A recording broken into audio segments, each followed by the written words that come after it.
नमस्कार, knocking-news.com में आपका स्वागत है। मैं हूं गिरिजेश वशिष्ठ। मैंने आपसे कई बार सर्विलांस स्टेट की बात की। मैंने आपको बताया था कि किस तरह से देश भर में अलग अलग जगहों पे लोगों के ऊपर नज़र रखने के लिए टेक्नोलॉजी का इस्तेमाल किया जा रहा है। किस तरह से AI आपकी पहचान और आपके बायोमेट्रिक्स को अपने पास स्टोर करके रख रही है और किस तरह से उसके ज़रिए आपकी ज़िंदगी पे सिस्टम का शिकंजा बढ़ता जा रहा है, जो आपकी प्राइवेसी के लिए ख़तरनाक है। आप कहीं भी जाते हैं, आते हैं, आपको डिटेक्ट किया जाता है, बहुत सारी चीज़ें। अब उस दिशा में एक नया कदम उठाया गया है। आने वाले समय में जब आप एयरपोर्ट पे जाएंगे तो वहाँ पे वो आपसे बोर्डिंग पास नहीं मांगेगा, आपके चेहरे को स्कैन करेगा। चेहरे को स्कैन करने का मतलब ये है कि आपके चेहरे की जानकारी पहले से किसी सर्वर में होगी और इसके क्या इम्पैक्ट होने वाले हैं, क्या असर पड़ने वाला है, कब से आ रहा है, क्या है, कौन कौन सी एयरलाइंस लाइन पे ला रही हैं, इस पर हम बात करेंगे। हम समझने की कोशिश करेंगे कि कैसे हमारे देश में तेज़ी से सर्विलांस स्टेट बढ़ रहा है और हमारी प्राइवेसी कितनी बची हुई है। कहीं मत जाइए, चैनल को सब्सक्राइब कर लीजिए, अपने दोस्तों को आमंत्रित कर लीजिए और अगर आप इस चैनल को सपोर्ट करना चाहते हैं तो हमारा UPI ID डिस्क्रिप्शन में है, उसके ज़रिए आप भुगतान कर सकते हैं। मैं अभी हाजिर हुआ।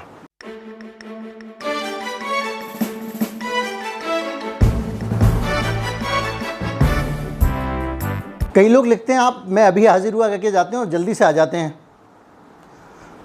तो मैं जल्दी से इसलिए आ जाता हूँ, मुझे लगता है कि अगर मैंने लंबा ब्रेक ले लिया तो पता चला आप मुझे छोड़ के भाग जाएंगे, इसलिए मैं जल्दी से आ जाता हूँ। और ये केवल एक तरीका है, मजाक को छोड़ दें, कि आपको ये दिखाने का एक बीच में स्टिंग कि भाई ये किस चैनल का है वीडियो जो आप देख रहे हैं, और बस इतनी सी बात है। ये एक तरह से नाम और हस्ताक्षर हैं चैनल के।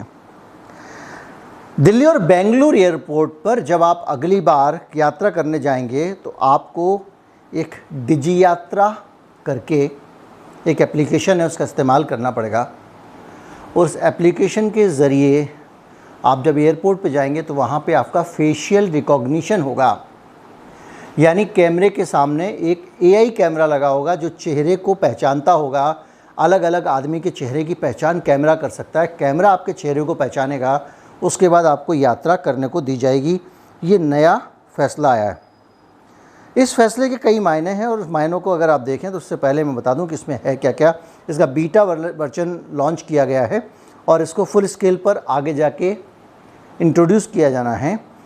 इस ऐप की मदद से चेहरे की चेक पॉइंट पर ही पहचान कर ली जाएगी और पासपोर्ट की एंट्री, सिक्योरिटी चेक और बोर्डिंग गेट तीनों जगहों पर एक ऐप से काम हो जाएगा। जैसे ही आप जाएंगे वो आपका चेहरा पहचान लेगा।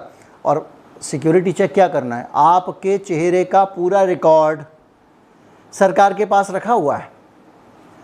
आपका चेहरे का स्कैन सर्वर में जाएगा, सर्वर से रिपोर्ट आएगी, हाँ भाई ये गिरिजेश वशिष्ठ है, ये आदमी अमेरिका के ख़िलाफ़ बोलता है या चीन के ख़िलाफ़ बोलता है या ऑस्ट्रेलिया के ख़िलाफ़ बोलता है, ये मोदी जी का समर्थक है, विरोधी है, वगैरह वगैरह। इससे उनको फ़र्क नहीं पड़ता। इसका एनालिसिस उस डाटा का कुछ और लोग कर रहे होते हैं, जो सरकार के लोग हैं, जो सरकार को मजबूत बनाने के लिए काम कर रहे हैं, जो स्टेट सर्विलेंस है, वही लोग जो पेगासस का इस्तेमाल करते हैं, वो लोग। लेकिन एयरपोर्ट ये देखेगा भैया ये आतंकवादी तो नहीं है, इसको तलाश तो नहीं है पुलिस की, तो आप जैसे ही एयरपोर्ट पे जाएंगे वो आपका चेहरा झट से पहचान लेगा। और ये सिर्फ मामला आतंकवादी का आज हो सकता है, कल आंदोलनकारी का भी हो सकता है। आपने देखा हांगकांग में किस तरह से चीन के ख़िलाफ़ जो आंदोलनकारी आंदोलन कर रहे हैं, उनके ख़िलाफ़ तकनीक का इस्तेमाल कर करके किस तरह से पुलिस उनको पकड़ रही है। उन्होंने स्ट्रीट पे, सड़कों पे AI कैमरे लगाए हुए हैं प्रदर्शनकारियों के ऊपर। जब वहाँ पे प्रदर्शनकारी प्रदर्शन करने जाते हैं तो वहाँ पे उनके चेहरे स्कैन कर करके रिकॉर्ड में रख लिए जाते हैं और वो पता चला 15 दिन बाद कहीं पे जा रहा है दूध लेने, वहीं पे उसका चेहरा स्कैन किया और पुलिस उठा के ले गई। ये हो रहा है वहाँ पे। और आंदोलन तो करना ही पड़ता है जब स्थिति ज़्यादा बिगड़ेगी। श्रीलंका में हालात बिगड़े, दूसरी जगहों पे हालात बिगड़े तो जनता सड़क पे आएगी। उसका हक है, ये जनता का हक है कि वो सरकार को रखे या हटा दे या दूसरी सरकार चुन ले, क्योंकि सरकार जनता के लिए बनी है, जनता सरकार के लिए नहीं बनी है। ये है व्यापक फैक्ट। लेकिन सरकार जनता की दी हुई ताकत के ज़रिए अपनी ताकत बढ़ाती है और जनता को गुलाम बनाने की कोशिश करती है। और ये उसी संघर्ष के बीच में आप इस आइडियोलॉजी को समझिए कि हम बात करते हैं कि इस तरह का सर्विलेंस स्टेट नहीं होना चाहिए, पुलिस स्टेट नहीं होना चाहिए, सरकार के पास इतनी ताकत नहीं होनी चाहिए कि वो अपने मालिक को यानी जनता को ही तमंचे की दम पे अपना गुलाम बना ले। और यही फिक्र एआई टेक्नोलॉजी को लेकर है। एयरपोर्ट पे आप जाएंगे, एयरपोर्ट पे वो आपका चेहरा स्कैन कर लेगा और आप सोचिए कि जब 3 चीज़ें एक साथ हो रही हैं तो उसके अलावा सिक्योरिटी चेक, बोर्डिंग चेक, सारी चीज़ें हो रही हैं, तो वो आपका चेहरा जो है ना, वो आपके बारे में एक पूरा पोथी पत्रा लेके किसी कंप्यूटर में सेव कर दिया गया है। हमने बहुत सारे उदाहरण देखे किस तरह से चीन का राष्ट्रपति मोदी जी के कहने पे अडानी जी को वहाँ ठेके दे रहा था। अभी आया कि हम्बन टोटा वाला जो बंदरगाह दिया गया चीन को, उसको लेकर वहाँ के एक मंत्री जी ने बहुत ज़्यादा जोर लगाया था और सिफारिश की थी, लॉबिंग की थी।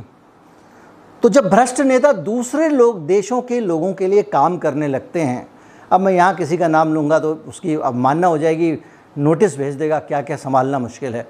लेकिन आप सब अखबारों खबरों में पढ़ते रहते हैं, आपको सब पता है। तो जो विदेशी हाथों में खेलने वाले पावरफुल लोग हैं, वो लोग आपका डाटा, मेरा डाटा, मैं अगर मान लीजिए चीन के और या अमेरिका के भारत विरोधी अभियान का विरोध करता हूँ, उसके ऊपर वीडियो बनाता हूँ, उनके सिस्टम के खिलाफ बोलता हूँ, मैं कहता हूँ कि भारत में कैपिटलिज्म नहीं होना चाहिए, मैं कहता हूँ कि अमेरिका जैसा सिस्टम नहीं होना चाहिए, तो मेरा सर्वर में जो डाटा होगा वो उठा के अमेरिका को कोई दे देगा। तो सरकार में बैठा हुआ आदमी, सरकार में बैठे हुए आदमी पब्लिक के कितने सगे होते हैं, हम श्रीलंका से लेके पूरी दुनिया में देख चुके हैं। सरकार सरकार होती है, जनता जनता होती है। तो पता चला अमेरिका के पास में डाटा है, मैं दुनिया में जहाँ पे भी हूँ, सड़क पे जो कैमरे लगे होते हैं ना, सिक्योरिटी कैमरे, ये दिल्ली में जो कैमरे लगा रहे थे हज़ारों, वो कैमरे सिर्फ जनता की सुरक्षा के लिए नहीं लगा रहे थे, उसके पीछे मकसद था, ट्रायल बेसिस पे कैमरे लगाए गए हैं। मैंने वीडियो बनाया था, इंदिरा गांधी एयरपोर्ट से लेके और दिल्ली के हज़रत निज़ामुद्दीन रेलवे स्टेशन से लेके कई जगहों पे वो कैमरे लगाए गए, जिनमें कैमरे में एक ही फ्रेम में एक साथ 50 लोग अगर देख रहे हैं तो उनको भी एआई टेक्नोलॉजी पहचान कर सर्वर से उनका डाटा निकाल कर 3 सेकंड में संबंधित व्यक्ति को अलर्ट भेज देगी कि भाई ये आपका शिकार जा रहा है, पकड़ लो, अभी यहाँ से गुजरा है। आपकी ट्रैकिंग शुरू हो जाएगी, आपके पीछे सिस्टम लग जाएगा और उसके आसपास के सारे कैमरे अलर्ट हो जाएंगे। आपको कैमरे ही फॉलो करते रहेंगे, आदमी की ज़रूरत ही नहीं पड़ेगी और आपको एक जगह धर लिया जाएगा। आप किस दिशा में जा रहे हैं, कहाँ जा रहे हैं। ये एक छोटी बात नहीं है। हांगकांग का मैंने बताया था, वहाँ के आंदोलनकारी किस तरह से कैमरों को डिच कर रहे हैं। वो यहाँ पे एक लेज़र लाइट लगा लेते हैं ताकि कैमरा कंफ्यूज हो जाए। मैंने आपको बताया था कि किस तरह से प्रदर्शनकारियों को पकड़ने के लिए वहाँ फायर ब्रिगेड की जो गाड़ियाँ होती हैं तो यहाँ पे पानी डालती हैं, वो पानी की जगह स्याही डालती हैं ताकि प्रदर्शनकारियों के चेहरे पे स्याही के दाग लग जाएँ और वो वैसी स्याही होती है जैसे इलेक्शन की होती है, तो उनको बाद में गिरफ्तार किया जा सके। तो उस पूरे घटनाक्रम के बीच में ये जो एआई टेक्नोलॉजी हर जगह घुस रही है, हमारे आधार का भी विरोध इसीलिए हुआ था। दुर्भाग्य से हमारी न्यायपालिका कहीं कहीं कभी कभी दाएं बाएं कर देती है, तो उसमें लेकिन हमारे देश में प्राइवेसी को मौलिक अधिकार माना गया है। ये भी सुप्रीम कोर्ट का फैसला है। लेकिन अब कौन सी प्राइवेसी रहेगी जब एयरपोर्ट पे इस तरह की टेक्नोलॉजी लग रही है। इसको कौन जाके चैलेंज करने जाएगा, कौन कोर्ट में मुकदमा करेगा, कौन इस पर बात करेगा।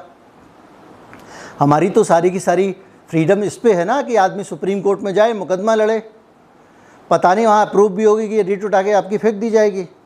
ये सारी की सारी चीज़ें हैं। अलग अलग चेक पॉइंट्स पर अब आपको नहीं जाना पड़ेगा, आपको अपने आप ही पकड़ लेगा सिस्टम। और फेशियल रिकॉग्निशन सिस्टम जो है वो कैसे काम करता है ये मैं आपको बताता हूँ।